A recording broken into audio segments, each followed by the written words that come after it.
de Atos e origem do cristianismo, ok? Então estaremos verificando aí o conteúdo relacionado a essa matéria e no primeiro momento podemos dizer que ele engloba tanto a análise histórica do período em que foram produzidos esse texto, então recuando um pouco para os acontecimentos que irão influenciar para o período de constituição desses textos, tanto dos evangelhos, bem como do livro de Atos dos Apóstolos, e também analisará os próprios textos em si, ok? Então, em outras estruturas de curso, você teria a história do cristianismo, introdução ao Novo Testamento, panorama do Novo Testamento, é, abordando os conteúdos relacionados a esta matéria que aqui se denomina Atos e origem do cristianismo, ok? Então, esta matéria ela interage também com o conteúdo da faculdade FABAD, ok? Então estamos construindo esta matéria, aproveitando alguns material, por exemplo, da FTB, a Faculdade Teológica Bethesda, a FAESP, material da FAESP, material da CETAD, certo? FAESP é Faculdade Evangélica de São Paulo, CETAD, Seminário de Educação Teológica da Assembleia de Deus, e também conteúdos da FAETESP, ok?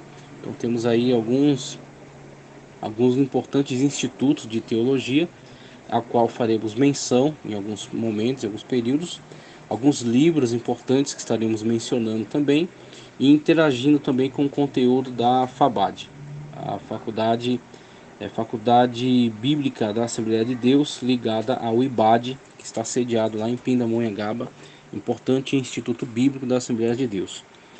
Então, primeiramente falando acerca da própria matéria, né, como já expliquei, ela interage aí com outras grades, né, outras estruturas de curso teológico, o que pode ser chamado de introdução ao Novo Testamento, panorama do Novo Testamento, ou até história da igreja, e aqui está estruturada, né, dessa forma.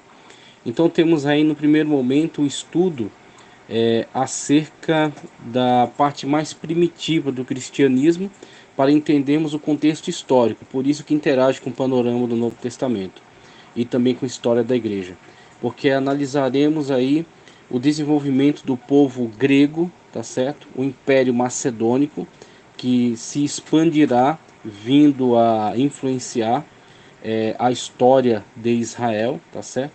Então ela vai dominar Israel durante um tempo, vai ser fragmentado, vai estabelecer algumas disputas no território de Israel, e isso, a partir desta resistência que será oferecida por eles, vão se formar grupos importantes que estarão presentes durante a narrativa dos evangelhos. Então, quando os evangelistas, quando os apóstolos e outros auxiliares, eles vão descrever o quadro histórico do momento do Senhor Jesus Cristo e o seu ministério, eles abordarão certos grupos que estarão presentes, então, que estavam presentes naquele contexto.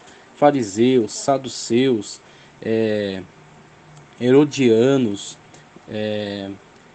grupos, né, que vão interagir entre si, zelotes, né, estava tentando lembrar, os zelotes, que vão interagir entre si e vão estar presentes, então, nessa descrição, né, desse contexto histórico. Então esta disciplina ela investiga a formação, né, anterior para que você possa ter um entendimento do contexto, ok? Então acerca dos gregos, a expansão do Império Macedônico, a estrutura, né, de Israel, seus grupos sociais, a situação política, a situação religiosa, para que você possa entender então por que e como as coisas acontecendo da maneira como estão descritas na Sagrada Escritura. Então ela tem uma base histórica, tá certo? E tem uma base também de análise textual. E aí, depois dessa análise histórica, entendimento do contexto, ele parte para uma análise sobre os próprios textos dos evangelhos, dos sinóticos do Evangelho de João, pode se chamar Evangelho teológico, né, de João, e também o livro histórico por excelência do Novo Testamento, que é Atos dos Apóstolos. Aí temos o desenvolvimento da igreja, o que na matéria da FTB, por exemplo, vai ser abordado em História do Cristianismo. Você tem ali o início e o desenvolvimento da igreja do Senhor Jesus Cristo.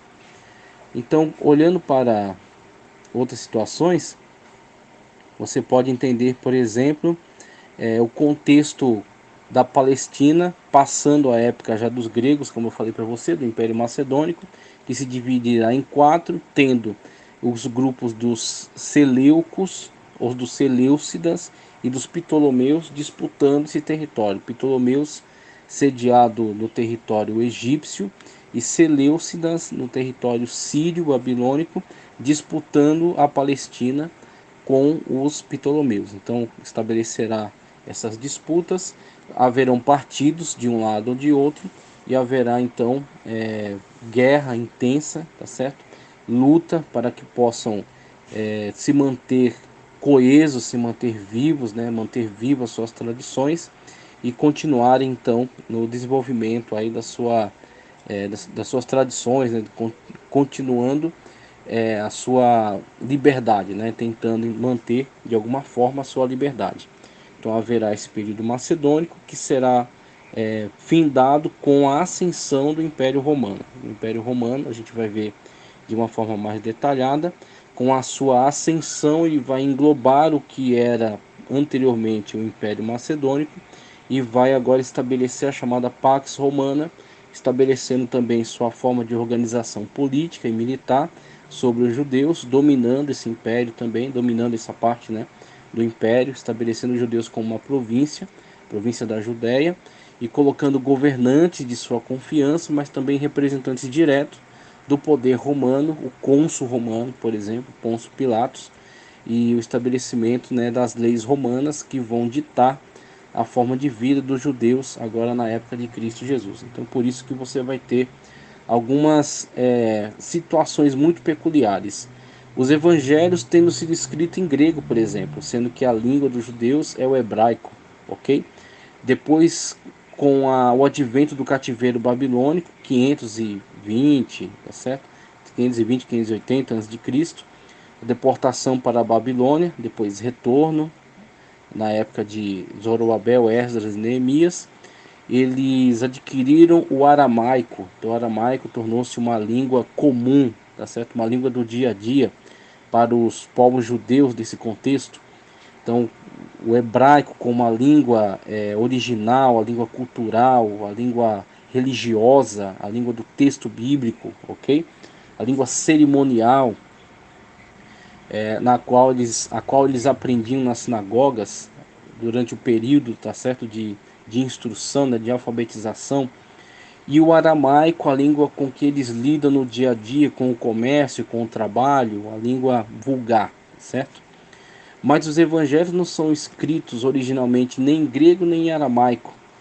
Claro que algumas teses levantam a possibilidade do evangelho de Mateus ter sido escrito em hebraico, mas as evidências, né, a arqueologia na sua pesquisa tem nos fornecido evidências textuais, a paleografia, tá certo, que se preocupa com esse estudo, tem nos fornecido textos escritos em grego. Então você tem aí a situação na qual, por que a opção por esta língua?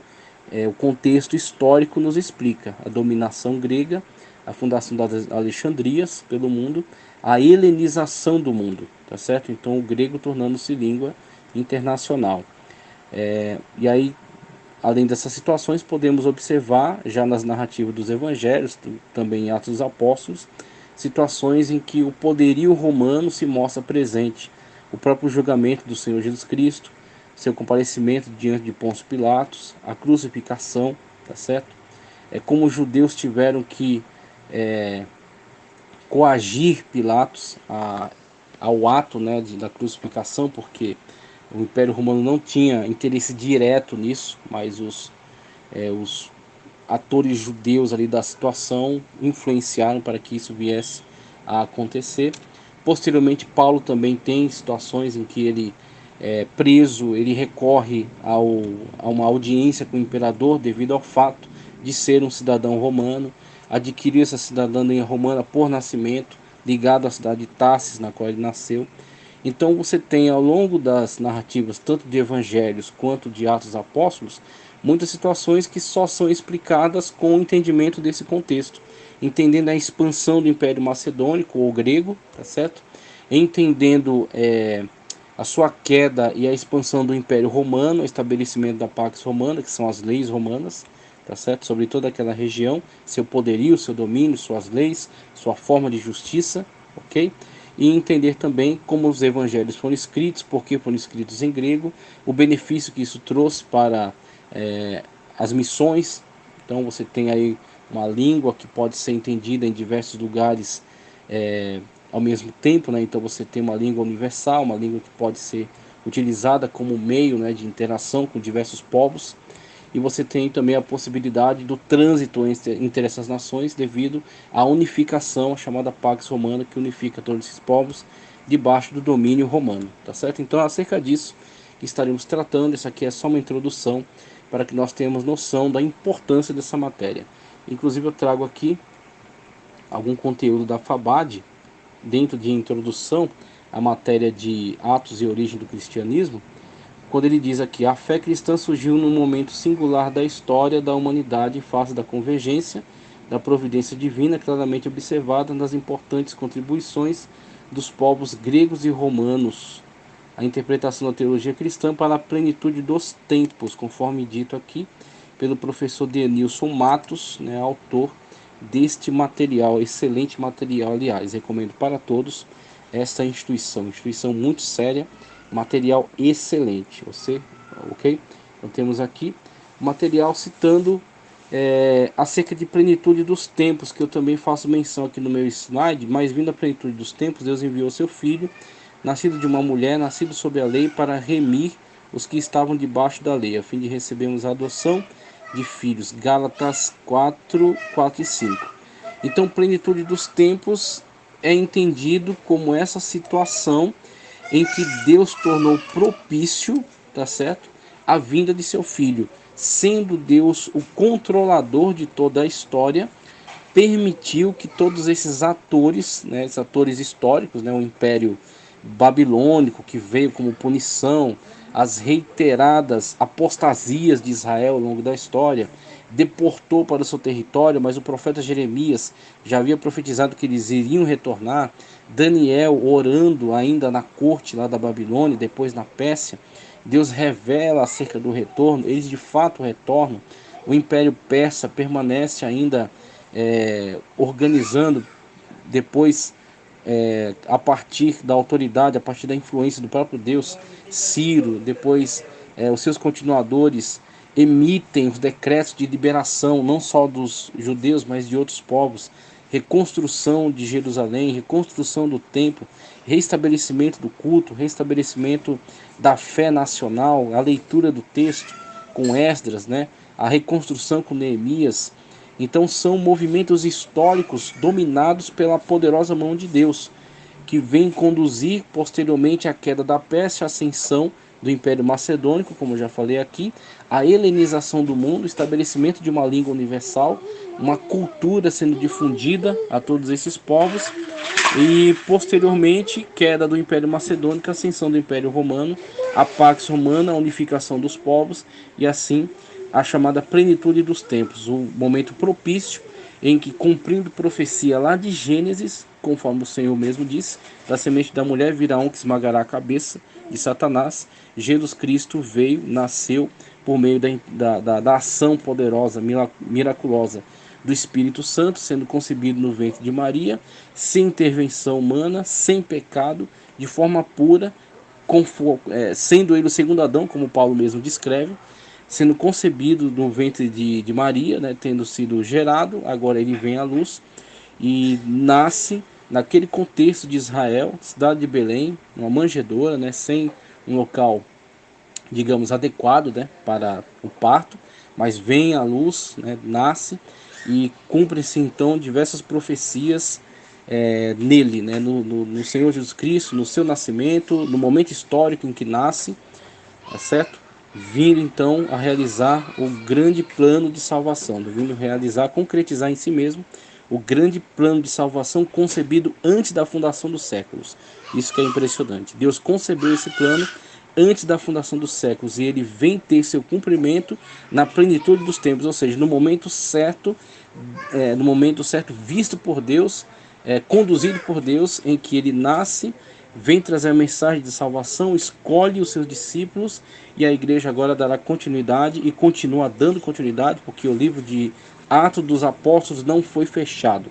É um livro que está aberto, está sendo construído até hoje pela igreja de Cristo que permanece na terra, até o grande dia que ele nos arrebatar e nos levar para junto de si, ok? Mas estamos aí participando então desta maravilhosa história que mais de 2023 anos atrás deu-se início e está seguindo, fazendo de nós também participantes dela. Então temos aí a chamada plenitude dos tempos, o momento em que Deus preparou para que o Senhor Jesus Cristo viesse, a igreja fosse estabelecida e nós participássemos então desta grande, esse grande plano, né? Fôssemos integrantes do reino de Deus. Conforme o termo aplicado por Paulo, o cristianismo surge na plenitude dos tempos, quando Cristo encarna para cumprir o plano salvífico, no tempo em que Israel já passara por diversas dominações de impérios, dentre eles o grego e o romano. Daremos continuidade na próxima aula, falando melhor acerca de cada um desses impérios e acerca de características importantes de Israel que precisam ser entendidas para que nós possamos compreender todo o contexto histórico de Evangelhos e de Atos. Muito obrigado, seja bem-vindo ao curso teológico, ok? Estamos aí indo do básico ao avançado e convido você para irmos junto, mergulhando, imergindo no conhecimento da palavra de Deus e do contexto histórico que traz elucidação ao entendimento da mesma. Muito obrigado, fique com Deus, até a próxima aula.